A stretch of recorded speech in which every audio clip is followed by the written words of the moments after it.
Right, ఇప్పటివరకు వార్తల్లోని అంశాలను మనం పరిశీలించిన ఆ అంశాలకు సంబంధించి డిస్కషన్ పాల్గొనడానికి మనతో పాటు బీఆర్ఎస్ సీనియర్ నాయకులు దినేష్ చౌదరి గారు ఉన్నారు. గుడ్ మార్నింగ్ అండి దినేష్ చౌదరి గారు. అలాగే ప్రముఖ రాజకీయ విశ్లేషకులు నాగేందర్ గారు మనకు జూమ్లో జాయిన్ అయ్యారు. నాగేందర్ గారు గుడ్ మార్నింగ్ అండి. గుడ్ మార్నింగ్ అండి. రైట్, దినేష్ గారు మీ నుంచి స్టార్ట్ చేస్తున్నాయి. ఏదైతే జంజీ దాదాపు 25 రోజుల నుంచి ఢిల్లీ రణరంగంగా మారింది. ఏదైతే కాక్రోచ్ జనతా పార్టీ చేసినటువంటి నిరసన కావచ్చు, నీట్ విద్యార్థులు కావచ్చు, మిగతా చాలామంది పార్టీలు మద్దతు తెలిపాయి. అందులో బీఆర్ఎస్ కూడా మద్దతు తెలిపింది. ప్రధానంగా చాలా పెద్ద ఎత్తున ఉద్యమం జరిగింది. చాలామందికి గాయాలు, చాలా జ్ఞాపకాలు మిగిలిపోయినాయి. అయినప్పటికీ కూడా చివరికి నిన్న తీసుకున్నటువంటి రాజీనామాతోటి చాలామంది శాంతి ఇచ్చినటువంటి అంశం. దాని గురించి మీరు ఏమంటారు? సురేష్ గారు, ముందుగా మనం మాట్లాడాల్సి వస్తే ఈ కేంద్ర ప్రభుత్వం కనుక మొదట్లోనే జరిగిన తప్పిదాల పట్ల కళ్ళు తెరిచి ఉంటే అసలు ఈ పరిస్థితే తలెత్తేది కాదు. గడిచిన 5 సంవత్సరాలలో 3 సార్లు నీట్ పరీక్ష లీక్ అయిందండి. దానిపైన తెలివి ఒక్కసారి జరిగితే తప్పిదం అనుకోవచ్చు, రెండోసారి జరిగితే సరే ఏదో పొరపాటు అనుకోవచ్చు, మూడోసారి కూడా జరిగింది. మళ్ళీ మొన్న జరిగిన తర్వాత కనీసం జవాబుదారీతనం లేదు. వాళ్ళు విద్యార్థులు ఏమడిగారు? ప్రతిసారి మేము కష్టపడి చదువుతున్నాం, మా కష్టం వృధా అయిపోయి ఆఖరి నిమిషంలో రద్దు చేస్తున్నారు. మళ్ళీ అయిపోయిన తర్వాత మళ్ళీ మాకు ఆ చదువుకునే యొక్క జీల్ కానీ ఇంకోటి కానీ ఆ సమయానికి నీరు గారిపోతుంది. అందుకని దీని పట్ల జవాబుదారీతనం కావాలి. మాకు ఎవరైతే బాధ్యులు ఉన్నారో వాళ్ళు రాజీనామా చేయాలి, రాజీనామా చేసి సమూల ప్రక్షాళన కావాలి ఈ సిస్టమ్ అనేది వాళ్ళు కోరారు. కోరినప్పుడు కనీసం ఒక బాధ్యత కలిగిన అధికార పక్షం ఎవరైతే ఉన్నారో ప్రభుత్వం వాళ్ళతో చర్చించాలి కదా. చర్చించలే. పోనీ వాళ్ళు నిరసనకు దిగారు, నిరాహార దీక్షలకు దిగారు. సోనం వాంగ్చుక్ వంటి ప్రముఖ శాస్త్రవేత్త, పర్యావరణవేత్త, అతను 25 రోజులు నిరాహార దీక్ష చేస్తే కనీస స్పందన లేకుండే ఈ కేంద్ర ప్రభుత్వం నుంచి కానీ దాని ప్రతినిధులు కానీ. దాంతో ఏమైంది? దేశం మొత్తంలో ఉన్న యువతరం అంతా పెలుబుకి ఏంది నిర్లక్ష్యం. కనీసం ప్రజాస్వామ్యంలో ఈ రకమైన ఇంత పెద్ద తప్పిదం జరిగితే దాని పట్ల కనీసం వీళ్ళలో ఎక్కడ పశ్చాత్తాపం లేదు, దిద్దుబాటు చర్యలు లేవు అనేసి ఒక దగ్గర మొదలై ఫస్ట్లో ఢిల్లీ జంతర్ మంతర్కే పరిమితమైంది. మొత్తం దేశంలో అన్ని ప్రధాన నగరాల్లో కూడా ఈ ప్రొటెస్ట్ అని పెద్ద ఎత్తున జరిగినాయండి, స్వచ్ఛందంగా జరిగినాయి. నేను చెప్తున్నా, హైదరాబాద్లో కూడా మనం చూస్తే ఈ సోమాజిగూడ ప్రెస్ క్లబ్ నుండి మన అంబేద్కర్ స్టాచ్యూ వరకు కూడా వాళ్ళు ప్రొసెషన్గా పోయిర్రు, స్వచ్ఛందంగా వెళ్ళిర్రు. ఎందుకంటే నా స్నేహితుల పిల్లలే దానిలో పాల్గొన్నారు. మేము ఆశ్చర్యపోయినాం, వీళ్ళలో చైతన్యం ఎప్పుడు వచ్చింది అని కూడా. ఆ రకమైన పరిస్థితి దేశం మొత్తం వచ్చి వాళ్ళు డిమాండ్ చేస్తే కనీసం చర్చలు లేవు. దానికి పైగా వాళ్ళు ప్రశాంతంగా వాళ్ళ ప్రొటెస్ట్ చేస్తుంటే వాళ్ళపైన విపరీతమైన దౌర్జన్యము, దమనకాండ ఢిల్లీ పోలీస్ ద్వారా మనం చూసాం. ఆ వీడియోలు ఎంత దుర్మార్గంగా ఉన్నాయండి. మహిళలు, ఆడపిల్లల పట్ల ఎంత దారుణంగా ప్రవర్తించారు. వారి ప్రైవేట్ పార్ట్స్ని వాళ్ళు ఎక్కడికక్కడ తాకుతూ వికృతానందం పొందుతూ లాఠీలతో మర్మాంగాలపైన పొడుస్తూ ఏందండి అది? అటువంటి దుర్మార్గమైన ప్రభుత్వం మళ్ళీ దాన్ని సమర్థించుకుంటా దానికి నేరేటివ్స్ బిల్డ్ చేయడం. వాళ్ళు దేశ వ్యతిరేక శక్తులు, విదేశీ ఫండింగ్లు వస్తున్నాయి, వీరి వెనుక వాడెవడో ఉన్నాడు, వీడెవడో ఉన్నాడు అని కూడా బాధ్యతారహితమైంది. ఆఖరికి ఏమైంది? బీజేపీ మంత్రుల పిల్లలు కూడా స్వయంగా నిరసనలో పాల్గొనే పరిస్థితి వచ్చింది. బీజేపీ కురువృద్ధుడు మురళీ మనోహర్ జోషి ఇది తప్పు, మనం వాళ్ళతో చర్చించాలి, వాళ్ళు మన భవిష్యత్తు, వాళ్ళని ఈ విధంగా చేయడం ఏంది అని ఆవేదన వ్యక్తం చేసి దేశంలో సెలబ్రిటీలు అందరూ గొంతెత్తడం మొదలు పెడితే అప్పుడు ఉలిక్కి పడ్డారు. కాళ్ళ కింద నీళ్ళు వస్తున్నాయి, మన పీఠాలు కదులుతున్నాయి అనేసి అప్పుడు మళ్ళీ చర్చలు చేస్తాం వాళ్ళతో అనుకుంటా జరిగి నిన్న ధర్మేంద్ర ప్రధాన్ రాజీనామాతో దానికి ముగింపు పలికింది. నేను అడుగుతున్నా, ఇదే గతంలో ఒక ఇన్సిడెంట్ జరిగింది కదా, మనందరి దృష్టిపథంలో ఉన్నది. రైతుల పట్ల నల్ల చట్టాలు తీసుకొస్తే దగ్గర సంవత్సరం పాటు వాళ్ళు మొత్తం నిరసనలు చేస్తూనే ఉన్నారు. 700 మందికి పైగా చనిపోయారు.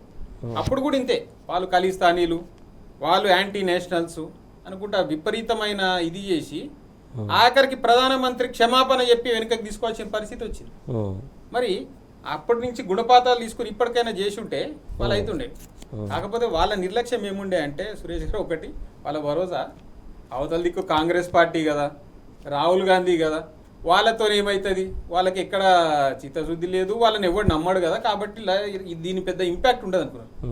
కానీ జెన్జీ ఎవరైతే ఉన్నారో, నేటి తరం భవిష్యత్తు ఎవరైతే ఉందో వాళ్ళు వాళ్ళకి మద్దతుగా యువత, సామాజిక స్పృహ ఉన్న వాళ్ళు వీళ్ళందరూ కూడా ఈసారి సంఘటితమయ్యారు. అందరూ కలిసికట్టుగా ఉద్యమం చేశారు. అన్ని రకాలుగా ఏ రీతిలో చేతనైతే ఆ రీతిలో పాల్గొన్నారు. కొంతమంది స్వయంగా పాల్గొన్నారు, కొంతమంది ఆన్లైన్లో సోషల్ మీడియా ద్వారా మద్దతు తెలిపారు, కొంతమంది అయితే వారక్కడ పాపం రోజుల తరబడి ఇది చేస్తుంటే వాళ్ళకి మనం ఏం చేయగలుగుతాం అనేది ఆలోచించి వాళ్ళకి అక్కడ ఇక్కడి నుంచి ఫుడ్ ఆర్డర్స్ పెట్టి కూడా వాళ్ళకి మద్దతు పలికారు. కాబట్టి అంత లెవెల్లో ఇది దేశం మొత్తం దీన్ని ఇప్పుడు కేంద్రం కళ్ళు తెరిచి ఒక మంత్రి రాజీనామా ద్వారా దీన్ని సద్దుమణిగే ప్రయత్నం చేస్తున్నారు. కానీ నాకు తెలిసి ఇది ఇక్కడితో కాదు, పూర్తి మార్పులు సమూలంగా దీనిలో జరిగితేనే దీని పట్ల వారందరూ కూడా శాంతిస్తారు. అదేవిధంగా ఇక్కడ బీజేపీ నాయకులు మనం చూసినాం 2 రోజుల ముందే కేంద్ర సహాయ మంత్రి నిస్సహాయ మంత్రి బండి సంజయ్ మాట్లాడుతూ ఇదంతా కూడా కుట్ర వాళ్ళు చేస్తారు. ఏమైంది ఇప్పుడు నిన్న మా మంత్రి రాజీనామా చేయడానికి కూడా పెద్ద ప్రగల్భాలు ఆఖరికి రాజీనామా చేయాల్సి వచ్చింది కదా. అవును, అంటే వీళ్ళు ఇక్కడ ప్రచారం అదే చేశారు, ఢిల్లీలో ప్రచారం అదే చేశారు, ప్రజలు తిప్పికొట్టారు. ఆఖరికి మొత్తం వాళ్ళ కుటుంబ సభ్యులు కూడా దీనిలో పాల్గొని ఖండించే పరిస్థితి వచ్చినప్పుడు మాత్రమే కదిలేరు. అంటే ఇక నుంచి అయినా సరే వీళ్ళు బుద్ధి తెచ్చుకోవాలి. మేమేదో మొత్తం మేమే సర్వశక్తివంతులం, మమ్మల్ని ఎవడు ఎదిరించలేడు అనే అహంకారంతో కళ్ళు నెత్తికెక్కిపోయి ఇన్ని రోజులు ఏదైతే చేశారో అటువంటివన్నీ కూడా ఇక చెల్లవు. దేశ యువత దీన్ని చూస్తూ ఊరుకోదు. మీరు వాళ్ళని ఎన్ని బలప్రయోగాలనే చేయనియండి. లాఠీలలో మేకులు గుచ్చి కొట్టిరండి వాళ్ళని. పెల్లెట్ గన్స్ అనేవి యూజ్ చేయకూడదు, కేవలం వేటకు యూజ్ చేసేటివి ఇవి, వాటిని విద్యార్థులపైన యూజ్ చేశారు. ఆ రకమైన బలప్రయోగాలు చేసిన వాళ్ళు ఎక్కడ వెనుకకు తగ్గలే. ఇంకో దురదృష్టకరం ఏంటంటే దుర్మార్గులు కొంతమంది ఎంపీలు కూడా అయ్యారు మన దగ్గర. ఒక అతను ఉంటాడు కొండా విశ్వేశ్వర రెడ్డి, ఏమంటుండు ఇక్కడ కాబట్టి లాఠీ చార్జ్ చేసినాం, వేరే దగ్గర అయితే కాల్ చేస్తుండే అంట. ఏడ కాల్చిరా? కనీసం సోయి ఉండాలి కదా మాట్లాడేది. ఆ పిల్లలు మీ మీ పిల్లల వయసు ఉన్నోళ్ళు వాళ్ళందరూ వాళ్ళ హక్కుల కోసం పోరాడుతున్నారు. దాని పట్ల నువ్వేంటో కాల్ చేస్తావా? అంటే ఇదేమన్నా నియంతృత్వమా? ఇదేమన్నా ఉత్తర కొరియా దక్షిణ కొరియా టైప్లో ఇక్కడ పరిస్థితులు తీసుకొద్దాం అనుకుంటున్నావా? రైట్, వాటి గురించి మాట్లాడదాం సార్. ఒక నిమిషం. నాగేందర్ గారు, ప్రధానంగా నిన్న ఏదైతే ప్రభుత్వం మొత్తానికి దిగి వచ్చింది అనుకోవాలా, దిగి రాక తప్పలేదు అనుకోవాలా?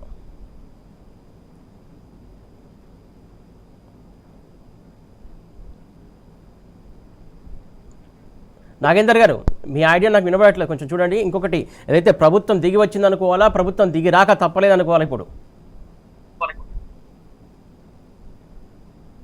సురేష్ గారు వినిపిస్తుందండి? Yes, continue please.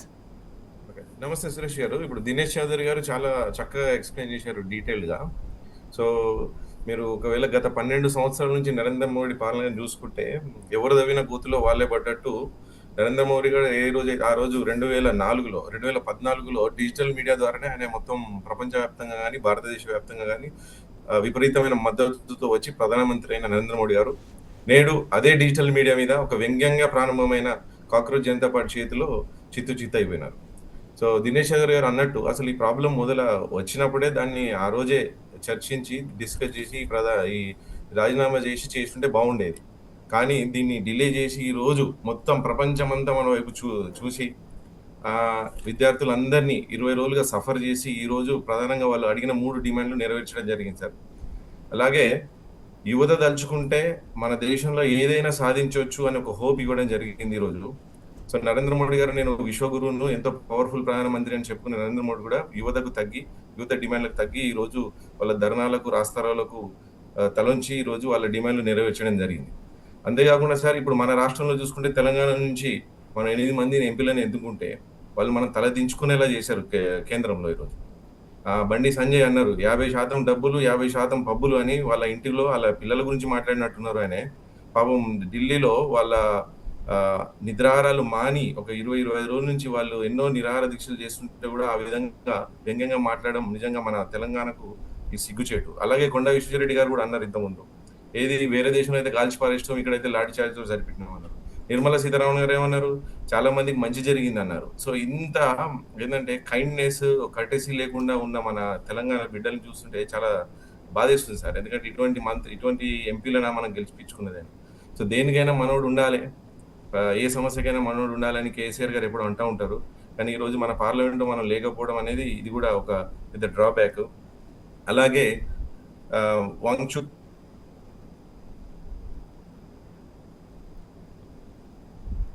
అని సార్ కొంచెం డిస్టర్బెన్స్ ఉన్నట్టుంది ఆడియో. దినేష్ చౌదరి గారు, మొత్తానికి చూస్తున్నాం ఇందాక మాట్లాడుతున్నట్టు కొండ విశ్వేశ్వరరెడ్డి వ్యాఖ్యలు ఏదైతే ఇక్కడైతే లాఠీ చార్జ్ చేశారు, విదేశాల్లో కాల్చి వేస్తారని, అంటే ఎవరిని రెచ్చగొడుతున్నట్టు ఏంది అసలు? విద్యార్థుల ఆందోళన ఇంకా విద్రోహ శక్తులు వచ్చాయని చెప్పేసి మళ్ళీ ఇప్పటికి కూడా అదే మాటలు మాట్లాడుతున్నటువంటి సిచ్యువేషన్ మనం చూస్తాం. ఎందుకు ఇంత ఇట్లా విచక్షణ కోల్పోతారు మాట్లాడే విధానంలో వీళ్ళు?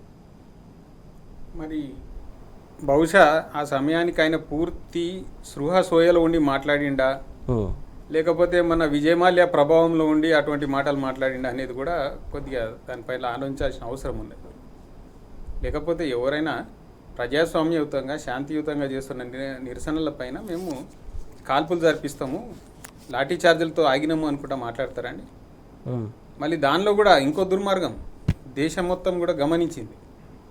కేవలం పోలీసులు మాత్రమే కాదు, దానిలో బీజేపీ గూండాలు కూడా చేరి ప్రైవేట్గా లాఠీలు పట్టుకుని విద్యార్థులపైన దాడులు చేశారు.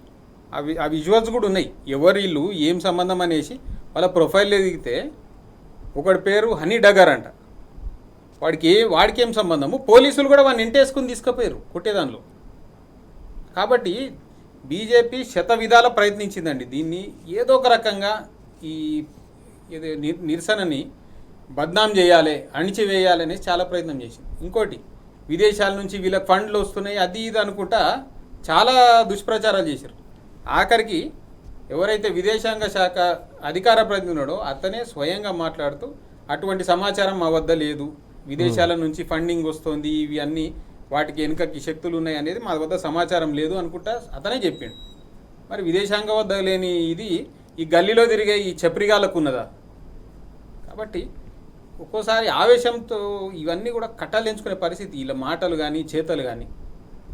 గతంలోనేమో శాంతియుతంగా నిరసన చేస్తున్న రైతులని కార్లతో గుద్ది తొక్కిచ్చి చంపేసిరు వీళ్ళు. ఈరోజేమో పాపము పిల్లలు వాళ్ళందరూ కూడా మీరు చూస్తే దగ్గర అందరూ 25 వయసులో ఎక్కువ శాతం మంది ఉన్నారు. కొంతమంది సరే వాళ్ళకు మద్దతుగా వచ్చిన ఇతరులు ఉండొచ్చు, కానీ వీళ్ళందరూ ఎక్కువ శాతం అత్యధిక శాతం 25 సంవత్సరాల్లో పిల్లలు. వాళ్ళందరూ కూడా శాంతియుతంగా చేసుకుంటున్నారు, పాటలు పాడుకుంటున్నారు, వినూత్నంగా వాళ్ళ నిరసనలు తెలియజేస్తున్నారు. వాటి పట్ల కూడా ఇంత కక్షపూరితంగా వ్యవహరించారంటే ఎంత దయార్థ హృదయం లేని ప్రభుత్వం ఇది అనేది మనం చూడాలి. ఇంకోటి జెన్జీ అనేది ఈరోజు వాళ్ళు మిగిలిన వాళ్ళ మాదిరి ఆలోచిస్తలేరు, వినూత్నమైన ఆలోచనలు ఉన్నాయి వాళ్ళకి. ఎస్, జెన్జీ గురించి చాలా మాట్లాడాల్సిన అవసరం ఉంది. జెన్జీ గురించి రైట్ ఏదైతే మనం చూస్తూ ఉన్నాగా ప్రధానంగా ఖచ్చితంగా ప్రభుత్వం దిగిరాక తప్పలేదు. ప్రధానంగా ఏదైతే జెన్జీ ఉద్యమం ముందర ఏ ప్రభుత్వమైనా కూడా మనం చూసాం, చాలా విదేశాల్లో కూడా ఎట్లా జరిగింది ఏంటి యువత ముందరనేది చూసాం. యువతతో పెట్టుకుంటే ఏం జరుగుతుందనేది ఇదే ఎగ్జాంపుల్ అని చెప్పేసి చాలామంది చెప్తున్నటువంటి అంశం. ఇప్పుడు ఏదైతే ప్రజాగ్రహానికి గురైంది అనుకోవాలా బీజేపీ ప్రభుత్వం ఇప్పుడు? 100% సార్. ఎందుకంటే 20-25 రోజుల తర్వాత ప్రజాగ్రహానికి గురైన గమనించే వాళ్ళు ఈరోజు వాళ్ళ డిమాండ్లు నెరవేర్చడం జరిగింది. మొదటగా ఇది ఏంటంటే నరేంద్ర మోడీ గారు ఇది చేసింది మొదటిది కాదు, ఇది రెండవది. మొదటిది రైతుల ఉద్యమం. ఆ రోజు ఆయన ఇలాగే మొదటగా చర్చించకుండా ఇలాగే డిలే చేసి ఏం చేస్తారులే, నేను నాంత పవర్ఫుల్ ఎవరు లేరు అనుకుంటే ప్రజా ఉద్యమాలకు దిగిరాక తప్పలేదు సార్. అది మొదటిసారి. ఇప్పుడు ఇది రెండవసారి. వీళ్ళు ఎన్ని కుట్రలు చేసినా కూడా బీజేపీ ప్రభుత్వం ఎక్కడైనా సార్ మనం ముఖ్యంగా మన భారతదేశంలో ఎవరైనా నిరసన చేసినా ఏదైనా చేసినా కూడా వాళ్ళ మీద వ్యక్తిగతంగా విమర్శలు కానీ లేదా ఉద్యమం మీద ఏదో కుట్రపూరిత విమర్శలు చేసి దాన్ని నీరు గార్చిన సంఘటనలు చాలా ఉన్నాయి. దీనిపైన కూడా చాలా జరిగినాయి. ఏమని వీళ్ళు ఇది పాకిస్తాన్ ప్రేరేపితుంది, చైనా నుంచి ప్రేరేపిస్తున్నారు, యుఎస్ నుంచి ప్రేరేపిస్తున్నారు, డబ్బులు అక్కడి నుంచి వస్తున్నాయి, ఇక్కడి నుంచి ఎన్నో ప్రేరేపితం చేసి వాళ్ళ మీద ఎంతో బురద జల్లినా కూడా ఇక జెన్జీ కాబట్టి వీళ్ళు అవన్నింటి తట్టుకొని వాటి పట్టించుకోకుండా ఎక్కడ మనసుకు తీసుకోకుండా వాళ్ళ పోరాటాన్ని ఉధృతం చేసి ఈరోజు వాళ్ళ డిమాండ్లు సాధించుకున్నారు సార్. ఇది డెఫినెట్గా ప్రజాగ్రహమే. ఇది మొదటిది కాదు. నాడు రైతులు, నేడు యువకులు. ఒకసారి నాకు అది మన మణిరత్నం గారు తీసిన యువ సినిమా గుర్తుకొస్తుంది. యువత దలుచుకుంటే ఏదైనా చేయొచ్చు, ఎంత పవర్ఫుల్ రాజకీయ నాయకులున్నా, ఎంత పవర్ఫుల్ వ్యవస్థ ఉన్నా కూడా దాని మెడలు వంచి వాళ్ళ హక్కులు సాధించుకోవచ్చు అని ఈరోజు నిరూపించారు. ప్రపంచంలో చూసుకుంటే భారతదేశం అనేది చాలా పెద్ద ప్రజాస్వామ్య వ్యవస్థ. అటువంటి వ్యవస్థను ఈరోజు యువత వాళ్ళ మెడలు వంచి వాళ్ళ హక్కులు సాధించుకోవడం జరిగింది. నిజంగా ఇది ఇప్పుడు భారతదేశంలో ఉన్న ప్రజలందరికీ ఒక ఆశాజనకంగా కనిపిస్తుంది. ఎందుకంటే ఫ్యూచర్లో కూడా మన సమస్యలు ఏమున్నా కూడా మనం అందరం సంఘటితంగా పోరాడితే ఎంత గొప్ప ప్రభుత్వాన్నైనా మెడల్ వంచి మనం మన హక్కులు సాధించుకోవచ్చు అని ప్రూవ్ చేయడం జరిగింది. నరేందర్ గారు, అంటే ఇప్పుడు జెన్జీ అనేది ఇక్కడ మన దేశంలో కూడా మొదలైంది అనుకోవచ్చా? యువతలో ఆ మార్పు వచ్చింది అనుకోవచ్చా? డెఫినెట్లీ సార్, ఇది ఇప్పుడే కాదు, మన తమిళనాడులో కూడా చూసాము. విజయ్ సినిమా యాక్టర్ విజయం సాధించడం కూడా జెన్జీ ఆయన ఎన్నుకుండడం వల్లనే ఆయన విజయం సాధించారు. చాలా సైలెంట్ గా, ఎటువంటి వయలెంట్ విమర్శలు లేకుండా, ఎటువంటి అంటే అది పర్సనల్ డ్యామేజ్ లేకుండా విమర్శలు చేసి కూడా విజయ్ చాలా సైలెంట్ గా ఎవరిని పర్సనల్ గా విమర్శకుండా చాలా మంచి లాంగ్వేజ్ తో మాట్లాడి ప్రచారం చేసి కేవలం జెన్జీని ఆకర్షించి ఆయన మొన్న తమిళనాడులో విజయం సాధించారు. ప్లస్ ఇప్పుడు ఢిల్లీలో జంతర్ మంతర్ చూస్తే, ఢిల్లీలో జంతర్ మంతర్ చేసిన అక్కడ నిరసనలు ధర్నాలు దేశమంతా బాకి. ఇప్పుడు మన తెలంగాణలో కూడా మన కేటీఆర్ గారు తన జన్మదినాన్ని కూడా జరుపుకోకుండా ఈ జెన్జీ పిల్లలతో కలిసి ఇక్కడ తెలంగాణలో ఉద్యమం చేసి మొత్తం ప్రపంచాన్ని తన వైపు ఆకర్షితం చేసుకున్నారు ఈ రోజు యువత. సో జెన్జీ ఇప్పుడు 2028-29 వచ్చే ఎలక్షన్ లో కూడా జెన్జీ మీదనే ఆధారపడి జరుగుతాయి సార్. ఇప్పుడు ప్రతి పార్టీలు జెన్జీకి తలొగ్గాల్సిందే. ఏ రాజకీయ పార్టీ అయినా మీరు ఎంత గొప్ప పవర్ఫుల్ వ్యవస్థలు ఉన్నప్పటికీ గతం ఒక లెక్క, ఇప్పటి నుంచి ఒక లెక్క. ఈ రోజు ఢిల్లీలో జరిగిన ఈ నిరసన కార్యక్రమం తర్వాత ఇప్పుడు భారతదేశంలో జంతర్ మంతర్కు నిన్న జరిగిన నిరసనకు ముందు ఒకటి, తర్వాత జరిగిపోయే పరిణామాలు వేరు సార్. రైట్ దినేష్ గారు, ముఖ్యంగా మొన్న బీఆర్ఎస్ వర్కింగ్ ప్రెసిడెంట్ కూడా కేటీఆర్ కూడా చాలా క్లియర్ కట్గా చెప్పారు, దేశమా మేలుకు యువత ఇంకా ఇలాగే పోరాడు, జెన్జీ ఉద్యమం రావాలి ఖచ్చితంగా, ప్రభుత్వం దిగివచ్చేంత వరకు బీఆర్ఎస్ ఖచ్చితంగా మీకు అండగా ఉంటుంది అని నిరుద్యోగ విద్యార్థులకు సపోర్ట్ చేసినటువంటి సందర్భం మనం చూస్తాం. ఈ నేపథ్యంలో అక్కడ బీజేపీ ప్రభుత్వం కొంచెం డర్గాయా? తప్పకుండా అండి. వాళ్ళు మామూలుగా మాటలు వినే రకం కాదు, చెవిటోళ్ళ ముందు శంఖమూదినట్టే వాళ్ళ విషయంలో. ఆఖరికి ఒక హిందీలో ఒక సామెత ఉంటుంది, లాతోంక బూత్ బాతోన్సే నైమాంతే అని. అంటే వాళ్ళ కేవలము వాళ్ళ పీఠం కదులుతుంది అనే భయం కదిలినప్పుడు మాత్రమే వాళ్ళు స్పందిస్తారు, లేకపోతే చర్యలు తీసుకుంటారు, లేకపోతే అస్సలు తీసుకోరు. ఇంకొకటి దీనిలో ఈ విషయంలో మాత్రం జెన్జీని, యువతరాన్ని మనం ఎంత మెచ్చుకున్నా తక్కువనే. ఎందుకంటే మొదట్లో వాళ్ళ ఉద్యమం ప్రారంభించినప్పుడు పెద్దగా ఎవరు కూడా వాళ్ళకి మద్దతుగా లేకుండే, స్వచ్ఛందంగా వాళ్ళకు వాళ్ళే వచ్చిర్రు. 20 రోజులకు పైగా సోనం వాంగ్చుక్ నిరాహార దీక్ష చేయడం, వాళ్ళు నిరంతరం రోజు అక్కడ ఉండడం, ఆ ప్రొటెస్ట్ని కొనసాగించడం. తర్వాత తప్పనిసరి పరిస్థితుల్లో దేశం మొత్తం గమనించింది. వాళ్ళు గమనించిన తర్వాత అన్ని రాజకీయ పార్టీలు కూడా దాదాపు వాళ్ళకి సపోర్ట్ ఎక్స్టెండ్ చేయడానికి, సరే కొన్ని బీజేపీ అనుకూల పార్టీలు తప్పకుండా చెయ్యవు, కానీ మిగిలిన మొత్తం అన్ని పార్టీలు కూడా చేసినాయి. అందులో మరీ ముఖ్యంగా BRS party working president KTR గారు అయితే తన జన్మదినాన్ని సైతం విద్యార్థుల పోరాటానికి సంఘీభావంగా రద్దు చేసుకుని ఆ రోజు ఆయన వారికి మద్దతుగా ఇందిరా పార్క్ వద్ద నిరసన కార్యక్రమంలో పాల్గొని తప్పకుండా ఇది ఎన్ని రోజులు కొనసాగించినా సరే మేము మీకు అండగా ఉంటాం అనుకుంటా భరోసా కల్పించడం జరిగింది. అయితే ఇక్కడ ఈ సందర్భంగా మనం ఒక చూడాలండి, ఢిల్లీలో ఉన్న బీజేపీ ప్రభుత్వము, తెలంగాణలో ఉన్న కాంగ్రెస్ ప్రభుత్వం రెండూ కూడా ఒకటే తీరులో వ్యవహరించినాయి ఈ జెన్జీ పట్ల. అక్కడ వాళ్ళు ఎంత కర్కశంగా వీళ్ళ జెన్జీ యొక్క పోరాటాన్ని, నిరసనని అణిచివేయాలనేసి బలప్రయోగం చేసిరో, ఈడ రేవంత్ రెడ్డి కాంగ్రెస్ ప్రభుత్వం కూడా అదే చేసింది. ఇక్కడ విద్యార్థులు శాంతియుతంగా ప్రొటెస్ట్ చేసుకుంటూ పోతుంటే వాళ్ళని కిరాతకంగా వాళ్ళ పట్ల ప్రవర్తించి వాళ్ళని అరెస్టులు చేసి ఇవన్నీ చేసింది. రాహుల్ గాంధీ ఏమో ఢిల్లీలో ప్రధానమంత్రి నివాసం ముట్టడించడానికి నాకు హక్కు ఉన్నది అనుకుంటా పోతాడు, ఇక్కడ మాత్రం విద్యార్థులు శాంతియుతంగా నిరసన వ్యక్తం చేయడానికి కాంగ్రెస్ ప్రభుత్వం ఒప్పుకోదా? ఇది కాదా ద్వంద్వ వైఖరి? మళ్ళీ ఈ ద్వంద్వ వైఖరులు ఇక్కడ పాటించుకుంటా నిన్న వాళ్ళ యొక్క పోరాట ఫలితంగా కేంద్ర మంత్రి రాజీనామా చేసి కేంద్రం దిగితే, నిన్న వీళ్ళేదో వీళ్ళ యొక్క గొప్పదనం వీళ్ళ పోరాటం వల్లే సాధ్యమైందన్న రీతిలో రాత్రి మొత్తం హైదరాబాద్ నగర ప్రజలందరినీ ఇబ్బంది పెట్టుకుంటా ఒక ర్యాలీ తీసిరు. వీళ్ళకి ఏం సంబంధం? అంటే ఇప్పుడు ఇది బీజేపీ ప్రభుత్వం దిగి వచ్చినాక వీళ్ళు ఇట్లా చేస్తారు. అంతకుముందు 25 రోజులు గడిచిన 25 రోజులు చూస్తుంటే అయితే వాంగ్చుక్ దీక్ష చేశాడు, ఏ కాంగ్రెస్ నాయకుడైనా దీక్ష చేశాడా, లేకుంటే ఎక్కడైనా నిరసన వ్యక్తం చేశాడా, లేకుంటే రాహుల్ గాంధీ జంతర్ మంతర్ దగ్గరికి వెళ్ళాడు, అక్కడి నుంచి జస్ట్ వాకిబుల్ అనుకుంటా వారికి. సో గతంలో కూడా ఏ అంశం సంబంధించి, తెలంగాణ అంశం సంబంధించి దీక్ష చేసినా కూడా పాల్గొనలేదు. ఇప్పటికిప్పుడు పార్లమెంట్ సెషన్ స్టార్ట్ అయిన తర్వాత వీళ్ళు ఎందుకు ఈ కపట ప్రేమ చూపిస్తున్నారు అనుకోవాలి? అదే అండి, వీళ్ళు కొన్ని విషయాలు చూస్తే బీజేపీ కాంగ్రెస్ తోడు దొంగల్లాగా ఆడుతున్న నాటకాలు కూడా ఉంటాయి. అక్కడ వీళ్ళు పాపం విద్యార్థులు 25 రోజులకు పైగా నిరాహార దీక్షలతోని నిరసనలు చేస్తుంటే రాహుల్ గాంధీ, ప్రియాంక గాంధీ, ఇంకే కాంగ్రెస్ నాయకుడు కూడా వాళ్ళకి పోయి మద్దతు తెలపలే, కనీసం అక్కడికి విజిట్ చేయలే. కానీ ఫలితం మాత్రం వచ్చేసరికి మేమేదో సాధించినామన్న రీతిలో వీళ్ళు ఇది చేసే ప్రయత్నం చేస్తున్నారు. ప్రజలు తెలియదా అండి, ఆ మాత్రం గమనించరా? ఇంకొక విషయం ఏంటంటే దీనిలో ఈ పోరాటానికి ఖచ్చితంగా అన్ని పొలిటికల్ పార్టీస్ సంబంధించిన నాయకులు మద్దతు పలికారు. సమాజ్వాదీ పార్టీ అఖిలేష్ యాదవ్ గారు వారి సతీమణి నిరంతరం వారి వెంట ఉన్నారు. అరవింద్ కేజ్రీవాల్ వారికి సమ్మతి ప్రకటించారు. సిపిఐ, సిపిఎం అన్ని పార్టీలు వాళ్ళకి ఎక్కడికక్కడ మద్దతు ప్రకటించినాయి. కాంగ్రెస్ పార్టీ ఒక్కటే వాళ్ళ దగ్గరికి పోలేదు, వాళ్ళకి కనీసం మద్దతు తెలపలేదు. ఇక్కడ అర్థమవుతలేదా? స్వయంగా పార్లమెంట్లో అఖిలేష్ యాదవ్ మాట్లాడలేదా మొన్ననే? మాట్లాడారు. ఏంది మీరిద్దరు మ్యాచ్ ఫిక్సింగ్ చేస్తురా, మా గొంతు బయటకు రానియకుండా ఈ అంశం పైన అనుకుంటా? ఇది కాంగ్రెస్కో బీజేపీకో సంబంధించిన అంశం కాదు, దేశంలో ఉన్న ప్రతి ఒక్క విద్యార్థి యువతరానికి సంబంధించిన విషయం. మీరేదో మీ జాగిరిలాగా దీన్ని హైజాక్ చేసే ప్రయత్నం చేయొద్దనే మాట అనలేదా? కాబట్టి నేను అనేది, ఈ దేశంలో కాంగ్రెస్ పార్టీ ఉన్నంతకాలం రాహుల్ గాంధీ నాయకత్వంలో బీజేపీ నరేంద్ర మోడీ బలోపేతం అవుతూనే ఉంటాడు. ఎప్పుడైతే ప్రాంతీయ పార్టీలు వాళ్ళ యొక్క సమర్థతతోని ముందుకు వస్తారో ఆ రోజే బీజేపీకి చెక్ పడుతుంది.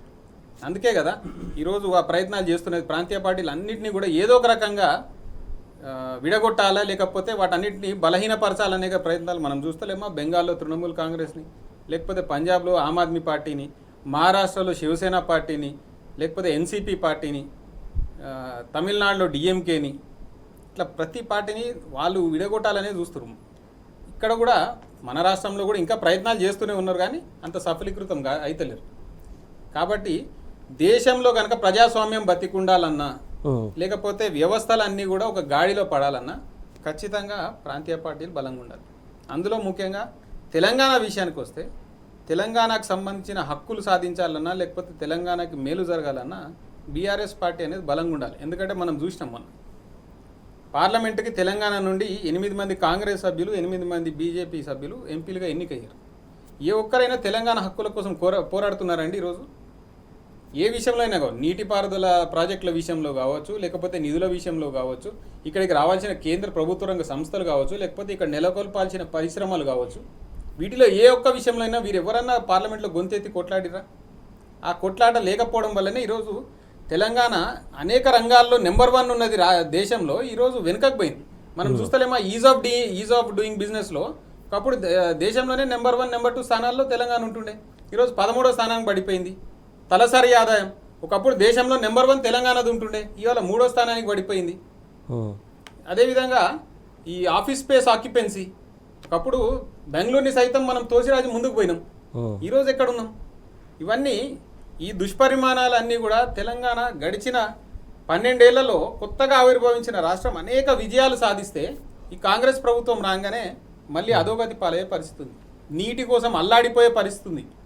రైతులు పొలాలు ఎండిపోతున్నాయనే బాధతో మొగులు దిక్కు చూసే పరిస్థితి వచ్చింది. మళ్ళీ హైదరాబాద్ నగరంలో తాగునీటి కోసం ప్రజలు అల్లాడిపోయి ట్యాంకర్ల వ్యవస్థ మీద ఆధారపడి ఎప్పుడొస్తాయా అనుకుంటా ప్రార్థనలు చేసే రోజులు వచ్చినాయి మళ్ళీ.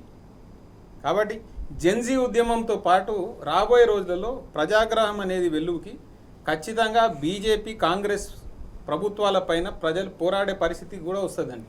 రైట్. నాగేందర్ గారు, కొంతమంది బీజేపీ ఎంపీలు మాట్లాడిన విధానం కావచ్చు, లేకుంటే మంత్రి మాట్లాడిన విధానం కావచ్చు, ఇప్పటికి కూడా వీళ్ళు ఇట్లా ఎందుకు మాట్లాడుతున్నారు అనుకోవాలి. నీట్ లీగ్తో కొందరు విద్యార్థులకు మేలు జరిగిందంట అనే ఒక రకంగా ఒక మంత్రి మాట్లాడతారు. ఇంకొక ఎంపీ ఏమో విదేశాల్లో అయితే కాల్చి పడేస్తారు, ఇక్కడ అయితే ఇట్లా ఉందని చెప్పేసి ఆ వ్యంగ్యంగా ఆయన మాట్లాడతారు. ఇంకొక ఆయన ఏమో ఇక దేశద్రోహులు, శత్రుడు అని చెప్తారు. దేశద్రోహులు అంటే ఆల్రెడీ స్వయంగా నీట్ విద్యార్థులు వాళ్ళ హాల్ టికెట్తో సహా చూపించారు. నిరసన కార్యక్రమంలో పాల్గొన్నటువంటి విద్యార్థులు, ఇది నేను నీట్ విద్యార్థిని, నా హాల్ టికెట్ ఇది, గతంలో రిజల్ట్ ఇది అని చెప్పేసి చూపించినటువంటి దాఖలాలు ఉన్నాయి. అంటే ఇప్పటికి కూడా వీళ్ళు మారరు ఇంకా? సార్, మారే అవకాశాలు కాదు సార్. వీళ్ళు ఏదైతే దేశ ప్రజలకు మేము రామరాజ్యం తీసుకొస్తాం, మాది రాముని లాంటి పరిపాలన సాగిస్తాం అని చెప్పి రామాయణాన్ని మనకు చెప్పడం జరిగిందో, ఇప్పుడు ఇది రాముడి పాలన సార్, రామరాజ్యం పాలన? నాకు అర్థం కాదు. ఇంతమంది నీట్ విద్యార్థులు వస్తే వాళ్ళ మీద బురద జల్లుతున్నారు. పాపం వాళ్ళు యువకులు, లేత మనసులు, వాళ్ళపైన ఇంత బురద జల్లుతూ చేస్తున్నారు. ఇప్పుడు ఈ రోజు జరిగిన ఉద్యమం విజయము వాట్సాప్ యూనివర్సిటీ మీద విజయం సాధించిన ఇన్స్టాగ్రామ్ ఇది.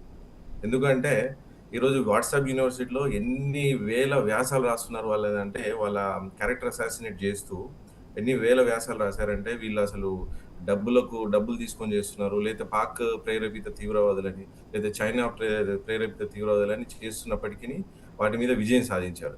అయినప్పటికీ సార్ నిన్న మీ రిజిగ్నేషన్ చూస్తే, ప్రధాని గారి రిజిగ్నేషన్ కామెంట్ చూస్తే, నా వ్యక్తిగత కారణాల వల్ల నేను రాజీనామా చేస్తున్నా అంటున్నారు తప్పితే, నేను ఈరోజు ఈ ప్రభుత్వంలో జరిగిన అవకతవకలు లేదా నీటి వ్యవహారం వల్ల ఇది తప్పు జరిగింది, ఎవరు చేసినా తప్పే, నేను దీనికి బాధ్యత వహిస్తూ రాజీనామా చేస్తున్నా అంటే కనీసం యువకులు, దేశ ప్రజలు అరే సరే పర్లేదు తప్పు చేసిన తర్వాత ఒప్పుకున్నారు అని చెప్పుకోవచ్చు. కానీ వీళ్ళు సిగ్గుగా నేను నా పర్సనల్ రీజన్స్ వల్ల నేను రాజీనామా చేస్తున్నా అని చెప్పారు. వీళ్ళు ఎప్పుడు కూడా బీజేపీ ప్రభుత్వం ఏమంటది, ఆ రోజు నెహ్రూ చేయడం వల్ల ఇలా జరిగిందంటారు, లేదా పాకిస్తాన్ చేయడం వల్ల ఇలా జరిగిందంటారు. సో మీరు ఆ రోజుల్లో పాలన చూసుకుంటే సార్, లాల్ బహదూర్ శాస్త్రి గారు 1956లో ఒక ట్రైన్ యాక్సిడెంట్ జరిగితే రైల్వే మంత్రిగా ఉన్న తను బాధ్యత వహిస్తూ రాజీనామా చేశారు. సో ఆ రోజుల్లో ఉన్న విలువలు అవి. ఇప్పుడు 1999లో చూసుకుంటే కూడా ఇప్పుడు వీళ్ళ ఎన్డీఏ కూటమిలో ఉన్న నితీష్ కుమార్ గారు కూడా 1999లో ఒక ట్రైన్ యాక్సిడెంట్ జరిగితే తను కూడా రాజీనామా చేశారు బాధ్యత వహిస్తూ. వీళ్ళు నిస్సిగ్గుగా ఎన్ని తప్పులు జరిగినా మమ్మల్ని ఏం చేయలేరు అని చెప్పి కంటిన్యూ అవుతూ రాజీనామా చేసినప్పటికీ ఈ రోజు వాళ్ళు మీరు అన్నారు ఏమైనా మార్పు చేస్తుందంటే, నాకు తెలిసి బీజేపీ నాయకులు మార్పు కనిపించట్లేదు వాళ్ళు. ఎందుకంటే రాజీనామా చేసినప్పుడు కూడా వాళ్ళు ఏ పశ్చాత్తాపం పాటిస్తలేరు. సో మేము ఏది మా వ్యక్తిగత కారణాల వల్ల మేము రిజిగ్నేషన్ చేసినామంటున్నాం. సో అలాగే ఇప్పుడు కాంగ్రెస్ ప్రభుత్వం కూడా కాంగ్రెస్ నాయకులు కూడా, రాహుల్ గాంధీ గారు కూడా ఆయన ద్వంద్వ వైఖరిని ఎక్కడైతే చేస్తున్నారో, దీన్ని చూస్తే నాకు అటల్ బిహారీ వాజ్పేయి గారు ఒక మాట అన్నారు, దేశంలో కాంగ్రెస్ ప్రభుత్వంలో ఉండడం కన్నా ప్రతిపక్షంలో ఉండడం అత్యంత ప్రమాదకరం అన్నారు. అది చూస్తే అర్థమవుతుంది. ఎందుకంటే వాళ్ళు ప్రభుత్వంలో ఉంటే కేవలం అవినీతి మీద కాన్సన్ట్రేట్ చేస్తారు, ప్రతిపక్షంలో ఉంటే ఈ దేశాన్ని ఎట్లా విచ్ఛిన్నం చేసి, కుట్రలు చేసి విచ్ఛిన్నం చేసి మళ్ళీ మనం అధికారంలోకి రావాలని ప్రయత్నిస్తారు. ఆ రోజు అటల్ బిహారీ వాజ్పేయి అన్న మాట నిజం, 100% వాస్తవం. ఎందుకంటే ఎక్కడ కూడా చర్చించకుండా నిన్న ఒక రోజు వచ్చి వాళ్ళు ధర్నాలో పాల్గొని వాళ్ళకి మద్దతు ఇవ్వడం మనం చూస్తే వాళ్ళ ద్వంద్వ వైఖరి కనిపిస్తుంది. సో ఈ విధంగా మీరు ఇప్పుడు ఇదే విధంగా చూస్తే ప్రధాని దించిన ఈ యువ స్ఫూర్తి ఏదైతే ఉందో, ఈ ప్రధానిని కూడా దించే రోజు త్వరలో వస్తుంది సార్. ఆ రోజు కోసం భారత ప్రజలు వెయిట్ చేస్తున్నారు. Okay, right. ఏదైతే బీజేపీలో కావచ్చు, లేకుంటే జరిగిన తప్పుకు పశ్చాత్తాపం ఎక్కడ కనబడట్లేదు, ప్రభుత్వంలో లేని కాంగ్రెస్ కూడా ఎక్కడ కూడా పశ్చాత్తాపం కనబడట్లేదు, విద్యార్థులకు అన్యాయం చేశామనే కొంచెమన్నా బాధ కావచ్చు, లేకుంటే దయాగుణం కావచ్చు, ఎక్కడ కూడా కనబడట్లేదు. ఆయన రాజీనామా చేసిన తీరు కూడా అలాగే ఉందని చెప్పేసి నాగేంద్ర గారు ఆరోపిస్తున్నటువంటి అంశం. ఇప్పుడు దినేష్ గారు, ప్రధానంగా మొన్నటి వరకు గోదావరి జలాలను కిందికి యథేచ్ఛగా తీసుకెళ్ళినటువంటి సందర్భం మనం చూసాము. ఇక్కడ ఎలినినో ప్రభావం ఎంత ఉంది, ఎంత నీటి ఎద్దడి ఉంది, సాగునీటికి కావచ్చు, తాగునీటికి కావచ్చు, ఇంత ప్రాబ్లమ్స్ ఉన్నా కూడా కాంగ్రెస్ సర్కార్లో మాత్రం ఎక్కడ కూడా చలనం కనబడలేదు. ఇప్పుడు ఆల్రెడీ కృష్ణానది కూడా 24 గంటల్లో వరద వచ్చే ఛాన్స్ ఉంది, దాన్ని కూడా కాపాడుకునే ప్రయత్నం చేయండి అని చెప్పేసి చాలామంది మేధావులు చెప్తున్నటువంటి అంశం. ఇప్పుడు ఇప్పటికైనా వీళ్ళు మేల్కొని కాంగ్రెస్ సర్కారు కృష్ణా జలాలను కాపాడే పరిస్థితి ఉంటుందనుకోవాలి. ఒకటి, అనేక దశాబ్దాలుగా ఉమ్మడి రాష్ట్రంలో కావచ్చు, లేకపోతే మనం ఇతరత్ర సందర్భాల్లో కావచ్చు చూస్తే, కాంగ్రెస్ వస్తే కరువు వస్తుంది అనేది ఎల్లప్పుడూ ప్రూవ్ అవుతుంది. కేసీఆర్ గారు ఏం చేసిరంటే, తెలంగాణకు ఆ పరిస్థితి రావద్దు అనేసే కాళేశ్వరం ప్రాజెక్ట్ ద్వారా ఎక్కడికక్కడ రిజర్వాయర్లు వీటన్నిటిని నీటిని ఎత్తిపోసి వాటిలో నింపుకుని తర్వాత అవసరమైనప్పుడు వినియోగించుకునే సౌలభ్యం చేసి అంతా పెడితే, కేసీఆర్ గారు కట్టిరు కాబట్టి కాళేశ్వరాన్ని మనం వాడొద్దు, ఆయనకు ఆ పేరు రావద్దు అనేసి ఆ దుర్మార్గమైన ఆలోచనతో వీరు ఈరోజు ఉన్నారు. అనేక మంది మేధావులు ఎన్నోసార్లు చెప్పారు ఈ మధ్య కాలంలో, అసలు మేడిగడ్డతో సంబంధం లేకుండానే కన్నేపల్లి పంపులను రన్ చేసి వాటిని మనం వాడుకోవచ్చు, వాడండి అని. కానీ ఈ ప్రభుత్వం మాత్రం ఎట్టి పరిస్థితుల్లో దాని విషయంలో మేము వాడము అనే మొండి పట్టుదలకు పోతాను. ఆఖరికి దేవాదుల వాటినైనా పూర్తి స్థాయిలో 10 ఉన్నాయి, ఆ 10 పంపుల్ని రన్ చేయండి అనుకుంటా హరీష్ రావు గారు కానీ లేకపోతే ఇతరత్ర నాయకులు కానీ పోయి ఆడ పోరాటం చేస్తే, మొదట్లో అన్ని రన్ చేస్తామన్నారు, మొదటి రోజు 7 రన్ చేసారు, తర్వాత 5 రన్ చేసారు, ఆఖరికి మళ్ళీ ఇంకోసారి ఆడకపోయి పోరాటం చేస్తామని మొన్న 10 రన్ చేసారు. కాబట్టి ఈ రోజుకి గోదావరి జనాల విషయంలో తెలంగాణకి కాంగ్రెస్ చేసిన అన్యాయం మామూలుది కాదండి. ఇవాళ వరకు 100 TMCకి పైగా వృధాగా పోయినాయి. వాటన్నింటినీ ఏపీ వాడుకుంటుంది. వాళ్ళు మంచిగా పంపులాన్ చేసుకుంటారు, వాళ్ళకి కావాల్సిన దానిలో డైవర్షన్ చేస్తారు, మనం వాడతలేము. ఇంకొక విషయం, కృష్ణ ఆల్రెడీ కృష్ణా విషయంలో కర్ణాటక పైన కట్టిన అక్రమ ప్రాజెక్టుల వల్ల మామూలుగానే నీళ్ళు వస్తలేవు మనకి. అటువంటిది ఇప్పుడు కొద్దిగా సరే అక్కడ బాగా వర్షాలు పడి వాళ్ళు వదులుతుంటే కిందకి ఆల్మట్టి నారాయణపూర్ రెండు దాదాపు ఫుల్ లెవెల్కి వచ్చి కిందకు వదులుతున్నారు మెల్లమెల్ల. త్వరలోనే జూరాలకు పెద్ద ఎత్తున రాబోతోంది వాటర్ ఫ్లో అనేది సమాచారం ఉన్నది. కానీ మనకు అందుతున్నది ఒక నిపుణుల ద్వారా తెలుస్తున్నది ఏంటంటే ఏదైతే భీమా నెట్టెంపాడుకు సంబంధించిన మోటార్లు ఉన్నాయో వాటి మెయింటెనెన్స్ లేకుండా ఇంతకాలం ఉన్నది అనేది ఒక సమాచారం ఉన్నది. మరి అవి సమర్థవంతంగా పనిచేయకపోతే వీళ్ళ కృష్ణా వాటర్ని ఎట్లా ఇది చేస్తారు? వాటిని ఎత్తిపోసుకునే కదా మనం చేయాల్సింది. ఆ ప్రాజెక్టుల ద్వారా దాని కదా మనం నీళ్లు కిందకి తీసుకొచ్చేది. వాటిని మెయింటెనెన్స్ మరి వీళ్ళు ఇప్పుడు దాకా చేయలేదు. ఇప్పుడైనా చేస్తారా లేదా తెలియదు. ఎందుకంటే వచ్చిన తర్వాత వృధాగా వదిలేసుకుని తర్వాత క్రాప్ హాలిడే ప్రకటించుకుని రైతులు బాధపడి పొలాలు ఎండిపోయి లేకపోతే తాగునీరు కూడా లేని పరిస్థితికి రావే బదులు వీళ్ళు ఇప్పటికైనా కళ్ళు తెరుస్తారా అంటే ఈ ప్రభుత్వం ఆ విషయంలో చలనం ఎక్కడ కనిపిస్తలేదు.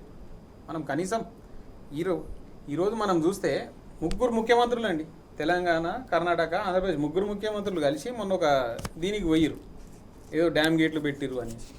ఆ సందర్భంగానన్నా ఇక్కడ తెలంగాణ ముఖ్యమంత్రి ఆర్డీఎస్ పైన వీటిపైన అక్రమ ప్రాజెక్టులు కడుతుర్రు, కొద్దిగా వాటిని ఆపండి, అనుమతులు తెచ్చుకునేంత వరకు మీరు ఆపండి అనుకుంటా కూడా మాట్లాడలే. పళ్ళికిలించుకుంటా నవ్వుకుంటా వాళ్ళతోనంతా దిగి వచ్చింది. ఈ రోజుకు కూడా మళ్ళీ బీఆర్ఎస్ బృందం ఆడకపోయి పోరాడబోతుంది. రేపు అక్రమ ప్రాజెక్టులు కడుతున్నారు వాటిని ఆపండి అని పోరాడబోతోంది. ఈ ప్రభుత్వం నుంచి కనీస చలనం లేదు. మరి ఈయన రెండు రాష్ట్రాల ముఖ్యమంత్రులకి గురుదక్షిణ చెల్లిస్తుండే అయింది తెలంగాణ జలాలతో అనేది మనం ఈ రోజు కూడా అర్థం చేసుకోలేని పరిస్థితి. నీకు ఎలక్షన్కి వనరులు సమకూర్చిరో లేకపోతే నీకు ఇంకో రకంగా లోపాయకారి సాయం చేసిరో నువ్వు ఆ గురుదక్షిణ తీర్చుకోనికి తెలంగాణ రైతులను పణంగా పెట్టబోతున్నావా? ఇక్కడ వ్యవసాయం ఏదైతే ఉందో దేశంలోనే అందరు గర్వపడే విధంగా అతి కొద్ది కాలంలో మనం ధాన్యాగారంగా మారిన రాష్ట్రాన్ని ఈరోజు లేకుండా 22% సాగు తగ్గే పరిస్థితికి వచ్చింది ఈరోజు తెలంగాణ. దేనివల్ల అంటే కేవలం ఉన్న నీటిని వినియోగించడం చేతగాని ముఖ్యమంత్రి ఆయన మంత్రివర్గం మనకి ఇక్కడ కాళేశ్వరం కాంపోనెంట్స్ యూజ్ చేసుకునేందుకు వీళ్ళు ముందు చూపుతలేరు. ఏమనంటే ఏమంటాడు, ఎక్కడ ఉంది ఆ ప్రవాహం ఏడుంది అంటాడు. అరే నీకు ప్రవాహమే లేకపోతే కింద ఉన్న ఆంధ్రప్రదేశ్ వాళ్ళు మోటార్లు ఎట్లా ఆన్ చేస్తారు? ఇక్కడి నుంచి నీటి ప్రవాహం పోతేనే కదా వాళ్ళు చేసుకునేది. అది లేనే లేదంటాడు. ఎంత అబద్ధాలు ఎంత ఇదిగా ప్రచారం చేసే ప్రయత్నం చేస్తాడంటే దానివల్ల ఒకటి. రెండోది ఏమనంటే అన్నారం సుందిల్లో కూడా ఈ ప్రమాదములు ఉన్నాయి అంటాడు. ఎవడు చెప్పిండండి ఇతనికి? స్వయంగా అసెంబ్లీ శాసన మండలిలో వీళ్ళ నీటిపారుదల శాఖ మంత్రి ఇచ్చిన సమాధానంలో అన్నారం సుందీలకు ఎటువంటి ప్రమాదం లేదు అనుకుంటే సమాధానం ఇచ్చిరు వీళ్ళు అడిగితే. మరి అట్లాంటప్పుడు వాటిలో నింపడానికి ఏంది నీ ఇబ్బంది? వాటి ద్వారా ఎత్తిపోయడానికి ఏంది ఇబ్బంది? అందుకని ప్రజలు నిజంగా కష్టాలకు గురవుతున్నారు అంటే ఈ కాంగ్రెస్ నాయకుల యొక్క నిర్లక్ష్యం వల్ల. వాళ్ళు కేవలం కమిషన్ల కోసమో లేకపోతే కుంభకోణాల పట్ల ఉన్నారు తప్పితే నిజంగా వీళ్ళకి రైతులకు సాగునీరు, పట్టణాలకు తాగునీరు అందించాలనే చిత్తశుద్ధి వీళ్ళకి లేదు. దాని ద్వారానే పక్క రాష్ట్రాలు మేలుకు జరుగుతుంది తప్పితే తెలంగాణకు అన్యాయమే జరుగుతుంది కాంగ్రెస్ ప్రభుత్వంలో. దీనిపైన నేను చెప్తున్నా, రైతులు ఖచ్చితంగా కర్రు కాల్చి వాత పెడతారు కాంగ్రెస్ పార్టీకి. రైట్ నాగేందర్ గారు, ప్రధానంగా ఎగువ నుంచి దాదాపు 25,000 క్యూసెక్ల నీరు కృష్ణా నీరు వస్తుంది. ఇప్పటికైనా ఈ నీటిని కాపాడుకునే ప్రయత్నం కాంగ్రెస్ సర్కార్ చేస్తుంది అని అనుకుంటున్నారా మీరేమైనా? తప్పకుండా లేదు సార్. ఎందుకంటే ఉద్యమ సమయంలో కేసీఆర్ గారు ఒక మాట ఉంటే మన ఇంటి పనికైనా మట్టి పనికైనా మనోడే ఉండాలి అని చెప్తుండే. మనోడు ఉంటే మన రాష్ట్రం మీద ముందు చూపు అనేది ఒకటి ఉంటుంది. కానీ ఇప్పుడు ఇక్కడ ఉన్న రాష్ట్ర మంత్రివర్గం కానీ ముఖ్యమంత్రి కానీ మనోళ్ళే, కానీ వీళ్ళకి ముందు చూపు లేదు, అంతా పక్క చూపులే ఉన్నాయి. మన రాష్ట్రాన్ని ఎలా అభివృద్ధి చేసుకుందాం అన్న సోయి కానీ ధ్యాస కానీ వీళ్ళకి లేదు. ఎందుకంటే ఈ అధికారం ఇది 5 సంవత్సరాలు మళ్ళీ రాము అని వాళ్ళు ఖచ్చితంగా నిర్ణయానికి వచ్చేసరికి మేము మళ్ళీ గెలవమని. అందుకే వాళ్ళు ఏంటంటే పక్క రాష్ట్రాలకు బెనిఫిట్ చేస్తూ వాళ్ళ ద్వారా లబ్ధి పొందుతున్నారు తప్ప మన రాష్ట్ర ప్రజల కోసం ఎటువంటి ప్రయోజనం చేకూర్చట్లేదు. ఇప్పుడు ఎందుకంటే ప్రపంచం అంతా ముఖ్యంగా భారతదేశంలో ఎల్నినో గురించి ప్రమాద హెచ్చరికలు జారీ చేస్తున్నప్పటికీ ఈ రోజుకు మన రాష్ట్ర ముఖ్యమంత్రి కానీ మంత్రివర్గం కానీ సీరియస్ సమీక్ష సమావేశాలు చేసి దీన్ని ఎట్లా ఈ ప్రాబ్లం నుంచి ఎలా బయటికి రావాలనే సమీక్ష సమావేశాలు ఎక్కడ జరగడం లేదు. ఎంతసేపు వీళ్ళు సమీక్ష సమావేశాలు పెట్టుకొని ఏదో మాట్లాడుకొని అరగంటగా మాట్లాడుకొని రావడం కానీ ఎటువంటి నిర్ణయాలు తీసుకోవడం లేదు వీటిని ఎలా నివారించాలనేది. ముఖ్యంగా ఈరోజు వాటర్ సమస్య కూడా ఇప్పుడు తాగునీరుకు సాగునీరుకు ఎన్ని సమస్యలు వస్తున్నా కూడా మీరు అన్నట్టు కాళేశ్వరం మీద కానీ వీటి మీద ఎటువంటి చర్యలు తీసుకోవట్లేదు. ఇప్పుడు 2 రోజుల క్రితం ఆస్ట్రేలియా నుంచి మా మిత్రుడు రాసిన ఒక లేఖ, ఎన్డీఏఎస్కి ఒక లేఖ రాశారు. అసలు మీరు అది ఎందుకు విడుదల చేయడం లేదు, నీళ్ళు ఎందుకు విడుదల చేయడం లేదంటే వాళ్ళు కరాఖండిగా చెప్పారు, ఇది మా పని కాదు, అది రాష్ట్ర ప్రభుత్వం బాధ్యత. ఏంది మేము కరువు పరిస్థితుల్లో రైతుల కాళేశ్వరం నీళ్ళు ఇవ్వాలన్నా వద్దా అనేది అది కేవలం పూర్తిగా రాష్ట్ర ప్రభుత్వం నిర్ణయం అని వాళ్ళు వీళ్ళ కుట్రను బహిర్గతం చేశారు. ఎవరు? రేవంత్ రెడ్డి. ఎంతసేపు ఇది మా నిర్ణయం కాదు, ఎన్డీఏఎస్ నుంచి మాకు ప్రభుత్వం అక్కడి నుంచి రావాలని చెప్తున్నారు. వాళ్ళ లెటర్లో ఆయన పేరు ఏం పేరు, తరుణ్ గొత్తయ్య తను ఎవరో రిప్లై ఇచ్చారు. నేను ఏంది ఇది అసలు మా అధీనంలో లేదు, ఇది మొత్తం రాష్ట్ర ప్రభుత్వ నిర్ణయం ఇది అని వాళ్ళు వీళ్ళ కుట్రను బహిర్గతం చేయడం జరిగింది. ఇంత జరుగుతున్నప్పటికీ రాష్ట్రానికి ఇంత నష్టం జరుగుతున్నప్పటికీ, రైతులకు ఇంత నష్టం జరుగుతున్నప్పటికీ వీళ్ళు అసలు నిమ్మకు నీరెత్తినట్టు కూర్చోవడం జరుగుతుంది. ఎందుకంటే గత 2 సంవత్సరాలుగా ప్రజల్లో ఒక విప్లవం వస్తుందని వెయిట్ చేస్తున్నాం. సో విప్లవం రావడానికి టైం పడుతుండొచ్చు, కానీ ఈ మధ్యలో ఎంతమంది రైతులు నష్టపోతున్నారు, ఆస్తి నష్టం కానీ ప్రాణ నష్టాలు కానీ, చాలా మంది ఆత్మహత్యలు చేసుకునే పరిస్థితికి వస్తుంది నీళ్లు లేక. నీళ్లు ఉండి అన్నీ ఉండి అల్లున్నట్లో శని అన్నట్టు నీళ్లు మొత్తం తెలంగాణకు సరిపడా నీళ్లు ఉన్నప్పటికీ వీళ్ళు కేవలం కేసీఆర్ మీద కుట్రతో, కేసీఆర్ మీద ఈ నెపం వేయడానికి నీళ్లను రిలీజ్ చేయకుండా రైతులనండి, మీ కోపము కేసీఆర్ గారి మీద ఉండొచ్చు, బీఆర్ఎస్ మీద ఉండొచ్చు, కేటీఆర్ గారి మీద ఉండొచ్చు, వాళ్ళు మళ్ళీ గెలవద్దని మీ ఆశ ఉండొచ్చు, కరెక్టే. అది మీరు ఏదో రాజకీయంగా కొట్లాడాలి కానీ ఇట్లా ప్రజల ఆస్తి నష్టం చేస్తూ, ప్రజలకు ప్రాణ నష్టం చేస్తూ, మన రాష్ట్ర జీడిపిపై ప్రభావం ఇదంతా చేస్తూ మన రాష్ట్రాన్ని 29 రాష్ట్రాల్లో మనం ఒక అగ్రగామి రాష్ట్రంగా ఉన్నదాన్ని ఇప్పుడు మీరు చాలా వెనక్కి నెట్టేస్తున్నారు. మీరు చేయబట్టే 70 సంవత్సరాల స్వతంత్ర భారతదేశంలో మనం ఎన్నో సంవత్సరాలు వెనక్కి నెట్టివేయబడ్డాం. ఆ నెట్టివేయబడ్డ తెలంగాణను కేసీఆర్ గారు 10 సంవత్సరాలనే గుర్రపు పరుగులు చేసి మళ్ళీ ఒక 20 సంవత్సరాలు, 70 సంవత్సరాల వెనుకబాటును ఒక 20 సంవత్సరాలు ముందుకు తీసుకెళ్లిన తెలంగాణ రాష్ట్రాన్ని మీరు మళ్ళీ వెనక్కి నెట్టేస్తున్నారు. దీనివల్ల రైతులకు ఎంత నష్టం జరుగుతుంది, ఇక్కడ బిజినెస్ వర్గాలకు ఎంత నష్టం. అసలు తెలంగాణ రాష్ట్రం అనేది ఎక్కడ కూడా ఒక ఇన్కమ్ లేని సెక్షన్ గా మారిపోతుంది. ఇప్పుడు బిజినెస్ వాళ్ళకు బిజినెస్ లేదు, రియల్ ఎస్టేట్ వాళ్ళకు భూములు అమ్ముడు లేదు, కొనడం లేదు. ఇవన్నీ ఎందుకు? నీళ్ళు అనేది ప్రధాన వనరు సార్. ప్రపంచవ్యాప్తంగా వాటర్ వార్స్ జరుగుతున్నాయి, ప్రపంచవ్యాప్తంగా నీళ్ళ కోసం యుద్ధాలు జరుగుతున్నాయి. అటువంటిది కేసీఆర్ గారు ముందు చూపుతో మన తెలంగాణ భౌగోళిక స్వరూపాన్ని ఆయన అవగాహన చేసుకొని, ఎందుకంటే తెలంగాణకు ఒక దురదృష్టం ఏం సార్ అంటే మనది ఎత్తైన ప్రాంతం, ఇక్కడ నీళ్లు పారే అవకాశాలు చాలా తక్కువ, ప్లస్ నీళ్లు స్టోరేజ్ కూడా అనువైన ప్రాంతం కాదు.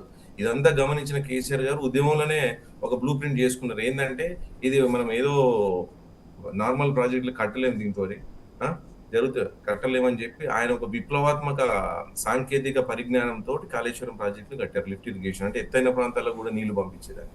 దాని మీద కుట్రలు చేశారు, దాని మీద కూడా దీన్ని బడ్జెట్ పెంచారు, దీని మీద ఇది చేశారు, దీని మీద కరెంట్ ఛార్జీలు అది అని చేశారు. ఇప్పటిసారి కాళేశ్వరం అనే ప్రాజెక్టు మీద కాంగ్రెస్ ప్రభుత్వాన్ని కానీ బీజేపీ ప్రభుత్వం కానీ పూర్తి అవగాహన లేదు. అసలు నీళ్ళు ఎక్కడికి వస్తాయి, ఎక్కడికి పోతాయి, దీంట్లో ఎన్ని బ్యారేజ్లు, ఎన్ని రిజర్వాయర్లు, ఏంది. కాళేశ్వరం అనేది కేవలం ఒక ప్రాజెక్ట్ కాదు సార్, అది ఒక పెద్ద ఇప్పుడు వీళ్ళు ఏంటంటే శ్రీరామ్ సాగర్ ప్రాజెక్టు, నాగార్జున సాగర్ ప్రాజెక్ట్ లాగా చూస్తారు కాళేశ్వరం అనేది ఒక వాటర్ ఔటర్ రింగ్ రోడ్ లాంటిది ఇది తెలంగాణ రాష్ట్రానికి. ఎందుకంటే ఒక ఔటర్ రింగ్ రోడ్ అనేది ఒక సిటీని నగరాన్ని ఎలా కలుపుతుందో, కాళేశ్వరం ప్రాజెక్ట్ అనేది కూడా తెలంగాణ రాష్ట్రంలో ఉన్న ప్రతి ప్రాంతాన్ని కలుపుకుంటూ నీళ్లు బారించే ప్రాజెక్టు. ఈ రోజు మీరు ఒకటి చెప్పండి సార్, కాంగ్రెస్ లో ఎవరికి కాళేశ్వరం పైన పూర్తి అవగాహన ఉంది? ఒక నాయకుని పేరు చెప్పండి. బీజేపీలో బండి సంజయ్కి తెలుసా కాళేశ్వరం ఎక్కడ మొదలైంది, ఎక్కడ స్టార్ట్ అయింది? అసలు బండి సంజయ్కి టీఎంసీ అంటే తెలుసా? టీఎంసీకి ఎన్ని లీటర్లు, ఎన్ని వాటర్, ఎన్ని మెట్రిక్ క్యూబ్లు అనేది బండి సంజయ్ని అడిగితే చెప్పగలుగుతారని నేను ఛాలెంజ్ చేస్తున్నాను. బండి సంజయ్ ఆయన ఏమన్నా అంటే కాంగ్రెస్ అని మొదలు పెడతాడు స్పీచ్, ఒక కాళేశ్వరంలో అవినీతి జరిగిందని చెప్తాడు, మళ్ళీ పాకిస్తాన్, చైనా అని ఇట్లా వెళ్ళిపోతాడు, హిందుత్వ ముస్లిం అనుకుంటే వెళ్ళిపోతాడు. కానీ ఈ రోజు కాళేశ్వరం గురించి చర్చించే దమ్ము కానీ, కాళేశ్వరం గురించి పూర్తి అవగాహన చేసుకొని ఏ ప్రాంతానికి ఎన్ని నీళ్ళు ఇవ్వాలా, ఎక్కడ ఏ రైతులకు నష్టం జరుగుతుందని పూర్తి అవగాహన ఉన్న మంత్రి కానీ, అది కేంద్ర మంత్రులు కానీ, రాష్ట్ర మంత్రులు కానీ, రాష్ట్ర ప్రభుత్వం ఉన్న ఎమ్మెల్యేలకు కానీ, కేంద్ర ప్రభుత్వం ఉన్న ఎంపీలకు కానీ ఎవ్వరికీ అవగాహన లేదు. ఇది మన దురదృష్టం. ఇదంతా ప్రజలు గమనిస్తున్నారు. మీరు ఇంకొక 2 సంవత్సరాలు వచ్చే ఎలక్షన్లో వీళ్ళకు కేసీఆర్ గారికి మళ్ళీ పట్టం కట్టబోతున్నారు. పట్టం కట్టిన తర్వాత ఇప్పుడు ఏ దరిద్రం అయితే మనం అనుభవిస్తున్నామో దానికి 2 అభివృద్ధి జరుగుద్ది, 10 అభివృద్ధి జరుగుద్ది. రైతులందరూ సుఖశాంతులతో వెదజల్లే రోజులు త్వరలో రాబోతుంది. రైట్ అండి, ఖచ్చితంగా ఏదైతే ఇప్పటికైనా వస్తున్నటువంటి కృష్ణాచారాలను కాంగ్రెస్ ప్రభుత్వం కాపాడాలని చెప్పేసి తెలంగాణ సమాజం కోరుకుంటుంది. అలాగే బీఆర్ఎస్ కూడా కేడర్ మొత్తం కూడా కోరుకుంటున్నటువంటి అంశం. ప్రధానంగా ఉన్నటువంటి సమస్యను ఏదైతే నీళ్లు చాలా ముఖ్యం, చాలా ఎలినినో ప్రభావం ఉంది కాబట్టి రానున్న రోజుల్లో తీవ్ర కరువు వచ్చే పరిస్థితి ఉంది కాబట్టి ఇప్పటికైనా నీటిని కాపాడుకోవాల్సినటువంటి అవసరం ఉందని చెప్పేసి అందరూ కోరుతున్నారు. ఆ రకంగా కాంగ్రెస్ సర్కార్ కూడా కాపాడాల్సినటువంటి అవసరం ఉంది అనేది మనము చూద్దాం. ఇప్పుడు దినేష్ గారు, ప్రధానంగా వాటర్కి సంబంధించి చూస్తూ ఉన్నాం. ఏదైతే కృష్ణా గోదావరి కావచ్చు, లేకుంటే ఇంకా మిగతా ప్రాజెక్టులు కావచ్చు, తెలంగాణలో ఉన్నటువంటి ప్రాజెక్టులకు సంబంధించిన అంశం కావచ్చు, ఎక్కడ కూడా ఏ ప్రాజెక్ట్ అంశం గురించి కూడా చాలా సీరియస్నెస్ లేని పరిస్థితి కనబడుతుంది కాంగ్రెస్ సర్కార్కి. ఎందుకోసం అనుకోవాలి? అయితే ముందుగా ఉన్న నీటిని ఏ విధంగా వినియోగించుకోవాలి అనే చిత్తశుద్ధి కావచ్చు, దూరదృష్టి కావచ్చు, ఈ కాంగ్రెస్ సర్కార్లో లోపించిందండి. మనం మాట్లాడుకోవాల్సి వస్తే 2 ఉదాహరణలు చెప్తాం మీకు. ప్రపంచంలోనే అతిపెద్ద multi stage lift irrigation project Kaleshwaram. అటువంటి కాళేశ్వరాన్ని అతి తక్కువ కాలంలో కట్టి చూపించిన ఘనత కేసీఆర్ గారు. దగ్గర 28 లక్షల క్యూసెక్కుల వరద వచ్చినప్పుడు కూడా బ్రహ్మాండంగా తట్టుకుని నిలబడిన ప్రాజెక్ట్ కాళేశ్వరం. దాని ద్వారా తెలంగాణలో ఎన్ని లక్షల ఎకరాలు తర్వాత సాగులోకి వచ్చినాయి అనేది కూడా నాకు తెలుసు. ఎందుకంటే కేవలం ఈ రిజర్వాయర్లలో నింపుడే కాదు, దీని ద్వారా ఎల్లంపల్లి, శ్రీరామ్ సాగర్ని కూడా మనము స్టేబిలైజ్ చేసినాం, ఆయకట్ని. ఇదొక ఎత్తు అయితే, ఇంకొకటి ప్రాజెక్టులు కట్టాల్సిన వాటిని సమర్థవంతంగా సకాలంలో పూర్తి చేయాలనేది కూడా ఒక టాలెంట్ ఉంటుంది సురేష్ గారు. నేను కాళేశ్వరంతో పాటు ఇంకొక ఉదాహరణ చెప్తా. ఖమ్మం జిల్లాలో భక్త రామదాస్ ప్రాజెక్ట్ అనేసి ఒకటి కేవలం బీఆర్ఎస్ గవర్నమెంట్లో మాత్రమే కట్టడం జరిగింది. దాని ద్వారా పాలేరు నియోజకవర్గము, ఖమ్మం నియోజకవర్గం చెందిన 60,000 ఎకరాలకి లబ్ధి చేకూరింది. ఈరోజు ఎవరైతే కాంగ్రెస్ ప్రభుత్వంలో మంత్రి ఉన్నాడో తుమ్మల నాగేశ్వరరావు అనే వ్యక్తి, ఆ రోజు ఆ ప్రాజెక్టు పూర్తయిన సందర్భంగా ఏం చెప్పిండంటే, 12 నెలల్లో కట్టాలనుకున్నది కేసీఆర్ గారి నిరంతర పర్యవేక్షణ, లేకపోతే దాని యొక్క పురోగతి పైన వారి యొక్క చిత్తశుద్ధితోని 9 నెలల్లో పూర్తి చేసినాము. దాని ద్వారా ఈ రైతులకు మేమందరం కూడా మేలు చేయగలిగినాము, మా జన్మ ధన్యమైంది అనే మాట మాట్లాడారు. అదే మనం చూసుకుంటే సురేష్ గారు, కేసీఆర్ గారి ప్రభుత్వం 2023 నాటికి దిగిపోయే నాటికి, డిసెంబర్ నాటికి పాలమూరు రంగారెడ్డి లిఫ్ట్ ఇరిగేషన్ స్కీమ్లో 90% పనులు పూర్తయినాయండి. కేవలం కాలువలు తీసి రైతులకు అందించడం మాత్రమే మిగిలింది. 2.5 సంవత్సరాలు దాటిపోయినాయి. ఈ రోజు వరకు ఒక్క పని కూడా కాంగ్రెస్ ప్రభుత్వం ముట్టుకోలేదు. అదేవిధంగా గతంలో కాంగ్రెస్ ప్రభుత్వం అనేక దశాబ్దాల నుండి మహబూబ్నగర్, ఉమ్మడి మహబూబ్నగర్ జిల్లాకు సంబంధించిన అనేక ప్రాజెక్టులను పూర్తి చేయకుండా వాటిని ఉంచితే వాటన్నిటిని పూర్తి చేసి తద్వారా మహబూబ్నగర్ జిల్లాలో అనేక లక్షల ఎకరాలను సాగులోకి తీసుకొచ్చిన ఘనత బీఆర్ఎస్ పార్టీ.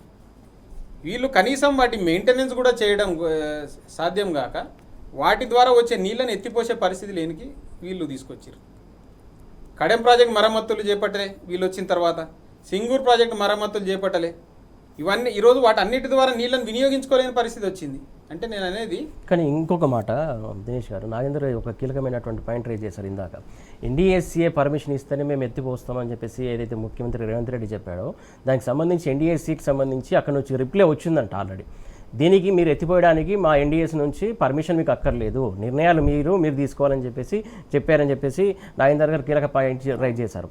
ఇప్పటికైనా మరి దాని ప్రకారంగా కాంగ్రెస్ సర్కార్ ఇట్లాంటి నిర్ణయం తీసుకుంటాను అనుకోవాలి ఇప్పుడు ఎత్తిపోయడానికి. అసలు మెడకాయ మీద తలకాయ ఉన్నాడు ఎవడు కూడా అటువంటి మాటలు మాట్లాడాడు. ఎందుకంటే ఎన్డీఎస్ ఎక్కడ కూడా వినియోగించొద్దనిలే. వాళ్ళు మొదటి నుంచి చెప్తున్నది ఏంటంటే, దానికి ఏదైతే ఉందో మరమ్మతులు పూర్తి చేసి దాన్ని వినియోగంలోకి తెచ్చుకోండి అని కూడా చెప్పారు. అది ఎప్పుడు చేయాలి? ఏదైతే వానాకాలం మొదలు కాకముందే ఏదైతే సమ్మర్ ఉందో సమ్మర్ పూర్తయ్యే లోపల మరమ్మతులు పూర్తి చేసి వినియోగించుకోవాలి. దీనిపైన వీళ్ళు కళ్ళు తెరిచిందే లేటు. ముఖ్యమంత్రి దానిపైన సమీక్ష పెట్టి లేదు మరమ్మతులు చేయాలి మేడిగడ్డ దగ్గర అని కూడా చెప్పిన తర్వాత ఆ పనులకి ఆదేశించడం, ఆ పనులు నత్తనడకన సాగి ఈరోజు వర్షాకాలం వచ్చి వరద వచ్చే పరిస్థితి వచ్చిన తర్వాత ఇప్పుడు లేపలేము, దాని పని పూర్తి కాలేదంటే దాన్ని తప్పెవరదండి? ఎక్కడైనా చెప్పిరా దీని పట్ల? ఇంకోటి, ఎన్డీఎస్ఏ రిపోర్ట్ అనేది అశాస్త్రీయం అనేది అందరికీ తెలిసినది.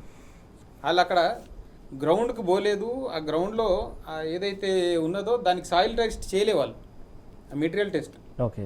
రెండోది, అన్నారం సుందిల దగ్గరకి వాళ్ళు పోలే. వాళ్ళు ఏమన్నారు, మేము అక్కడ గ్రౌటింగ్ అయిపోయింది, గ్రౌటింగ్ అయిపోయిన తర్వాత మేము ఏం చేయగలుగుతాం దాన్ని అనేసి వాళ్ళు చెప్పారు. ఓకే. కాబట్టి మరమ్మతులు చేయాల్సిన పని వీళ్ళు చేయలే. రైట్. మొదట్లో ఎల్ఎన్టీ సంస్థ ఎవరైతే ఉన్నారో వాళ్ళు మేము మా ఖర్చులతో మేము చేసిస్తాం మెయింటెనెన్స్ అనుకుంటా అంటే వీళ్ళు చేయనీలే. ఎందుకు అది చేసేస్తే కేసీఆర్ గారిని బద్నాం చేయనీకి మాకు అవకాశం దొరకదు అనుకుంటే చేయనీలే. కాబట్టి ఈ దుర్మార్గాలన్నీ కూడా రాజకీయ ప్రయోజనాల కోసం రైతులను వీళ్ళు మభ్యపెట్టి ఇబ్బంది పెట్టి వాళ్ళ ఉసురు తీసుకునే పరిస్థితిలోకి రావడం తప్పితే కాంగ్రెస్ ప్రభుత్వానికి చేత కాదు, పరిపాలన చేత కాదు. రైట్ అండి. నాగేందర్ గారు ఫైనల్గా చెప్పండి సార్, ఏదైతే ప్రధానంగా ఏదైతే క్రెడిట్ పాలిటిక్స్కి ఎప్పుడు పులి స్టాప్ పడుతుంది, క్రెడిట్ పాలిటిక్స్ వల్ల రైతులు నష్టపోతున్నారు, తెలంగాణ సమాజం నష్టపోతున్నటువంటి అంశం, దీనికి సంబంధించి final conclude please. Sir final ఏంటంటే ప్రజల్లో చైతన్యం రావాలి సార్. ఎందుకంటే ప్రజల్లో మన కోసం చేసే వాళ్ళు ఎవరు, మన ప్రయోజనాల కోసం చేసే వాళ్ళు ఎవరు అని ప్రజలు తెలుసుకోవాల్సిన అవసరం ఉంది. ఎందుకంటే కేసీఆర్ గారి గురించి మన కేసీఆర్ అంటే హేట్రేట్ చేసే వాళ్ళు కూడా ఒక మాట చెప్తారు సార్. ఏంటంటే కేసీఆర్ ఏం చేసినా చేస్తారు కానీ తెలంగాణకు కానీ తెలంగాణ ప్రజలకు కానీ నష్టం చేసే పార్టీ ఆయన కల్లో కూడా చేయరని కేసీఆర్ అంటే ఇష్టపడని వ్యక్తులు కూడా చెప్తారు ఈ విషయాన్ని. సో ఇది ప్రజలు గమనించి కాంగ్రెస్ అనేది మన రాష్ట్రానికి ఏం చేసింది 2014 ముందు మన భారతదేశంలో ఒక దౌర్భాగ్యం ఏంటి సార్ అంటే ప్రజలు తొందరగా మర్చిపోతారు సార్. మనం చేసిన ముఖ్యంగా తెలంగాణ ప్రజలు ఏంటంటే మనం చేసిన అన్యాయం కానీ మనం చేసిన ఏదైనా ఉంటే ద్రోహం కానీ వాళ్ళు తొందరగా మర్చిపోతారు. అది మర్చిపోయి కాంగ్రెస్ ను వాళ్ళు మళ్ళీ గెలిపించడం జరిగింది. సో ఇప్పుడు అర్థమైంది ఏంటంటే గాడిదలు ఉంటేనే గుర్రం విలువ తెలుస్తుంది అన్నట్టు ఇప్పుడు ఈ పరిపాలన చూసి గుర్రం గురించి తెలుసుకున్నారు. సో గుర్రాన్ని త్వరలో తీసుకొచ్చే పనిలో ఉన్నారు. ఇంకొకటిసారి కాళేశ్వరం గురించి కూడా ప్రజల్లో కూడా పూర్తి అవగాహన లేదు. ఎందుకంటే కాళేశ్వరం అనగానే కొంతమంది ఏమనుకుంటారంటే అది కరీంనగర్ జిల్లాలో ఏదో మంత్రి దగ్గర ఉన్న ఊరు, అదొక ప్రాజెక్ట్ కావచ్చు అనుకుంటున్నారు. కాళేశ్వరం ప్రాజెక్ట్ అనేది ఒక పెద్ద థీసిస్. దీని మీద చేసి ఒక PhD డాక్టరేట్ కూడా తెచ్చుకోవచ్చు, అంత పెద్ద ప్రాజెక్ట్ ఇది. ఒక అండర్ గ్రౌండ్ టనెల్స్ కానీ ఇవి రిజర్వాయర్లు కానీ మనం ఎంత నీరు స్టోరేజ్ చేస్తున్నాం, ప్రతి ఏరియాకి ఎలా పంపిస్తున్నాం, ఇది పెద్ద సబ్జెక్ట్. ఇంకా ప్రజలకు కూడా పూర్తిగా అర్థం కాలేదు ఆ సబ్జెక్ట్ అనేది. సో ఇవన్నీ ఏంటంటే బీఆర్ఎస్ పార్టీ కూడా వీళ్ళు నిరంతరం ఉద్యమం చేస్తున్నారు. కాళేశ్వరం ప్రాజెక్ట్ మీద ప్రతి అందరికి ప్రెజెంటేషన్ ఇచ్చి ఎలాగైతే తెలంగాణ ఉద్యమము కేసీఆర్ చేపట్టినప్పుడు భావజాల వ్యాప్తి అని చెప్పి తెలంగాణ మనకు ఎందుకు కావాలి, మనకు జరిగే నష్టం ఏంది అని చెప్పి ఇంటింటికి ఎలా అయితే ఎడ్యుకేట్ చేశారు. ఇప్పుడు అప్పుడు ఆ రోజుల్లో ఉద్యమం చేస్తున్నప్పుడు చిన్న పిల్లల నుంచి మొదలు పెడితే పండు ముసలి వరకు మనకు తెలంగాణ రాష్ట్రం, మా రాష్ట్రం మాకు ఎందుకు కావాలి అని ఎడ్యుకేట్ చేసిన కేసీఆర్ గారు ఇప్పుడు బీఆర్ఎస్ నాయకులు కూడా మొత్తం ఇంటింటికి అసలు కాళేశ్వరం ప్రాముఖ్యత ఏంది, కాళేశ్వరం ఏంటి తెలియజేయాల్సిన అవసరం ఉంది. వాళ్ళు చేస్తున్నారు. సో ఇంకా ఎలక్షన్ కి ఇంకా 2 సంవత్సరాల టైం ఉంది కాబట్టి ఈ లోపు ప్రతి ఒక్కరికి కాళేశ్వరం విలువ తెలుస్తుంది, కాళేశ్వరం ప్రాజెక్ట్ తెలిసి మళ్ళీ ఈ కాంగ్రెస్ చెప్పే అన్నిటినీ ఫ్యాక్ట్ ఫైండ్ చేసుకుని వాళ్ళు మళ్ళీ బీఆర్ఎస్ ప్రభుత్వాన్ని అధికారంలోకి తీసుకొస్తారు. అది త్వరలో జరగబోతుంది. రైట్ అండి, thank you so much Nagender గారు. Thank you so much Dinesh గారు. మొత్తానికి చూస్తున్నాం కదా, కాంగ్రెస్ పార్టీలో ఉన్నటువంటి విషయం ప్రధానంగా పాలన పడికేస్తుంది, పాలన ఉండదు, సరిగా ఏ విషయం పైన అవగాహన ఉండదు. ఖచ్చితంగా ఇప్పటికైనా పాలన పైన శ్రద్ధ పెడితే బాగుంటుందని చెప్పేసి వీరు కోరుతున్నటువంటి అంశం ఇది. వాటి వార్తలు వాస్తవాలు. Keep watching tea news.